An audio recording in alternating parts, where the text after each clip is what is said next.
مقامات قرآن پاک کو پڑھنے والی آوازوں کے نام ہے کہ کن آوازوں میں قرآن پاک کو پڑھا جاتا ہے اور وہ خوبصورت آوازیں اور سوریں کون سی ہیں۔ قاری صاحب، یہ جو ابھی آپ نے سوروں کی بات کی، اس کی کوئی فکس تعداد ہے یا مطلب ہر کسی نے اپنی بنائی ہوئی ہیں سوریں؟ بعض کا مجموعہ انہوں نے بڑے پیارے سے ایک نام میں سنن بسحری اس کو نام دے دیا کہ جادو جگاؤ اپنا جو ہے، اصل میں یہ مقامات کا نام ہے۔ اور قاری صاحب، ویسے ان میں سب سے مشہور کون سا ہے اوور آل دنیا میں بھی اور پاکستان میں کون سا زیادہ رائج ہے؟ زد علیہ ورتل القرآن ترتیلا۔ اب اس سلسلے کو آگے بڑھاتے ہیں اور آج کا جو ہمارا اصل ٹاپک ہے مقامات کے حوالے سے اس کی طرف بڑھتے ہیں۔ تو پہلا سوال اور بنیادی سوال قاری صاحب یہی بنتا ہے کہ یہ مقامات ہیں کیا؟ آپ کس طرح سے ایک عام جو ہمارے طرح ایک نیا طالب علم ہے اس کو سمجھانے کی کوشش کریں گے؟ عزیزم لقمان صاحب، ماشاءاللہ اب ہم اپنے جس ٹاپک کے اوپر ہم نے اس پوڈ کاسٹ کا انعقاد کیا ماشاءاللہ، تو اسی کوسچن کی طرف آگے، اسی اسٹیپ پہ ہم نے میرے خیال سے قدم رکھ دیا ہے۔ جی ماشاءاللہ۔ مقامات قرآنیہ جنہیں ہم تجویدی لغت میں ترانیم قرآنیہ بھی کہتے ہیں، اس کے ساتھ ساتھ انہیں علم المقامات، علم النغمات بھی کہا جاتا ہے۔ اب نغمات کیا ہوتے ہیں؟ شارٹ ایک آنسر میں کہ سریں، آوازیں۔ بالکل مختصر سا جو لوگ اس چیز کو نہیں جانتے، تو مقامات قرآن پاک کو پڑھنے والی آوازوں کے نام ہے کہ کن آوازوں میں قرآن پاک کو پڑھا جاتا ہے اور وہ خوبصورت آوازیں اور سریں کون سی ہیں۔ اچھا، تو یعنی نہایت مختصراً کہ جو مقامات قرآن ہیں اصل میں یہ قرآن پاک پڑھنے کی سریں ہیں۔ بالکل ٹھیک۔ یہ لے ہے جسے اللہ تعالیٰ معاف فرمائے، میں کہتا نہیں ہوں، ایک یعنی کہ باطل ایک نالج ہے جسے ہم کہہ سکتے ہیں گانے بجانے کو آپ دیکھ لیں تو اس میں وہ تان سین اور پتہ نہیں ان کو سارے گاما پتہ نہیں وہ کیا کیا ان کو سکھاتے ہیں۔ یعنی ابھی ایک میں اس کو ضروری سمجھتا ہوں یہاں پہ بتانا۔ اس طرح اس کے بعد اگر دیکھیں ہمارے جو نعت خوان حضرات ہیں ماشاءاللہ، وہ کتنی اس میں سریں راگیں وہ لے کے جاتے ہیں، اور جتنی خوبصورتی ان میں وہ ڈال سکتے ہیں، وہ پھر ان راگوں کے ذریعے وہ نعتوں میں جو ہے وہ پھر اپنی آوازوں کو نکالتے ہیں اور جادو جگاتے ہیں ایک۔ اسی طرح سیم قرآن پاک کو پڑھنے کے لیے بھی سروں کا استعمال کیا گیا ان مقامات میں، تاکہ یہ قرآن پاک کی خوبصورتی کو، اس کے جمالیاتی پہلو کو بھی اجاگر کریں اور پھر سننے والے کے دل پر جو ہے یہی سریں اور یہ خوبصورت آوازیں اثر کریں۔ بالکل۔ قاری صاحب، یہ جو ابھی آپ نے سوروں کی بات کی، اس کی کوئی فکس تعداد ہے یا مطلب ہر کسی نے اپنی بنائی ہوئی ہیں سوریں؟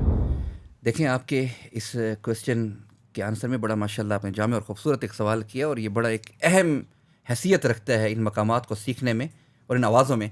کوئی بھی چیز شرائط و ضوابط کے بغیر کبھی بھی نہیں کی جا سکتی، ہر چیز کی ایک لیمیٹیشنز ہوتی ہیں اور ایک پیمانہ ہوتا ہے۔ تو سیم اسی طرح یہ جو مقامات قرآنیہ ہیں ان کا بھی ایک پیمانہ ہے، ان کی بھی لیمیٹیشنز ہیں، ان کی بھی کوانٹٹی ہے، ان کی بھی تعداد ہے کہ دنیا میں اتنی تعدادوں کے اندر ہی آپ نے پڑھنا ہے۔ اب اگر مزید آنے والے وقتوں میں کوئی اور جدت ان مقامات میں ہو جائے تو وہ اللہ بہتر جانتا ہے، لیکن جو ابھی ظاہری طور پر جن سروں میں مقامات میں ترانیم قرآنیہ میں بڑے بڑے قراء پڑھ رہے ہیں تو ان کی جو تعداد ہے وہ 8 ہے، جنہیں ہم اگر تجویدی لغت میں عربی میں دیکھیں تو سنع بسحرک کہتے ہیں۔ کیا مطلب ہے اس کا؟ اپنی آواز کا جادو جگانا، یا اپنی آواز کو کوزے میں بند کر دینا۔ بالکل مینس کے پورے سمندر کو قرآن ہے، آخر اللہ تعالیٰ کا کلام ہے، اس کا تو کوئی ثانی نہیں ہے، تو آپ نے اس کی خوبصورتی کو اپنی ان سروں کے اندر بند کر دیا، اور یہ ٹوٹل 8 ہیں۔ تو قاری صاحب، اسی سے اگلا سوال یہی بنتا ہے کہ یہ کون سی ہیں؟ انشاءاللہ آگے چل کے ہم تفصیلاً ایک پہ بات بھی کریں گے، لیکن مختصراً ابھی بتا دیں گے یہ ہیں کون سی، اگر ان کے مخصوص نام ہیں تو وہ ہمیں پلیز۔ جی بالکل، سنع بسحر کا جو ہے اصل میں یہ کوئی عربی کا لفظ نہیں ہے کہ آواز کا جادو جگانا، بلکہ یہی مقامات کے نام ہیں جنہیں قرآن عربک اصطلاح میں ایک یعنی اس کا ایک نام دے دیا ان کو، سنع بسحرک۔ اصل میں یہ سنع بسحرک جو ہے یہ 8 مقامات کے ان الفاظ کا مجموعہ ہے۔ اب اگر میں سنع بسحرک کی پہلے صاد کو دیکھوں تو یہ کوئی صاد نہیں ہے اس کی، بلکہ یہ مقام سبا ہے فرسٹ۔ پھر اس کے بعد نون کی طرف جاؤں تو نون کیا چیز ہے؟ وہ مقام نہاوند ہے۔ پھر تھرڈ آئین، سنع جسے میں کہہ رہا ہوں، تو آئین کی طرف جاؤں تو وہ کوئی آئین نہیں ہے بلکہ وہ مقام عجم ہے، تیسرا بڑا مقام ہے۔ اس کے بعد با کی طرف آؤں تو مقام بیات ہے، پھر سین کی طرف آؤں تو مقام سکہ ہے، ہا کی طرف آؤں تو مقام حجاز ہے، اب را کی طرف آؤں تو ماشاءاللہ وہ جو ہے مقام رست ہے، اور اگر کاف کہ سنع بسحرک کے آخری جو لفظ ہے کاف کی طرف میں آؤں تو سب سے عربیوں کا جو محبوب مقام ہے وہ مقام کرد ہے۔ تو یہ ان الفاظ کا مجموعہ انہوں نے بڑے پیارے سے ایک نام میں سنع بسحرک اس کو نام دے دیا کہ جادو جگاؤ اپنا جو ہے، اصل میں یہ مقامات کا نام ہے۔ ٹھیک ہے۔ اور قاری صاحب، ویسے ان میں سب سے مشہور کون سا ہے اوور آل دنیا میں بھی اور پاکستان میں کون سا زیادہ رائج ہے؟ دیکھیں عزیزم لقمان صاحب ماشاء اللہ آپ کا کویسچن بڑا اچھا ہے، لیکن میں اس کویسچن کی طرف آنے سے پہلے چھوٹی سی ایک بات کی وضاحت کر دوں کہ ہر کسی کی اپنی اپنی ایک پسند ہوتی ہے. جیسے فرسٹ آپ نے مجھ سے کویسچن کیا کہ قاری صاحب جس سٹائل میں آپ قرآن پڑھتے ہیں تو آپ کا سٹائل کون سا ہے؟ تو میں نے آپ کو بتایا کہ ہم حدر میں قرآن پاک پڑھتے ہیں. اس طرح بعض جو ہمیں سننے والے ہیں سامعین میں سے وہ ترتیل کو بھی پسند کرتے ہوں گے، بعض تدویر کو بھی اپنا محبوب جو ہے وہ قرات میں جو ہے پڑھنے کے سٹائل کو جانتے ہیں. تو تھوڑا سا مقامات کے پڑھنے میں ڈفرینس ہے. جو ترتیل میں مقامات یہی ہیں، نام بھی یہی ہیں، لیکن ترتیل میں تھوڑا سا ان کو علیحدہ سے پڑھا جاتا ہے.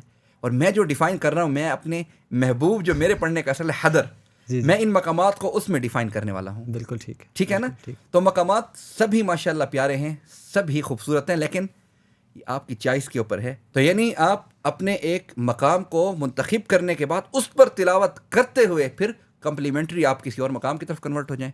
انشاءاللہ آنے والی نشستوں میں جو ہم اسی مقام کے اوپر پراپر ایک یعنی سیریز شروع کریں گے، تو اس میں پھر اس کی ایک ایک بات کے بارے میں آپ کو بتاؤں گا.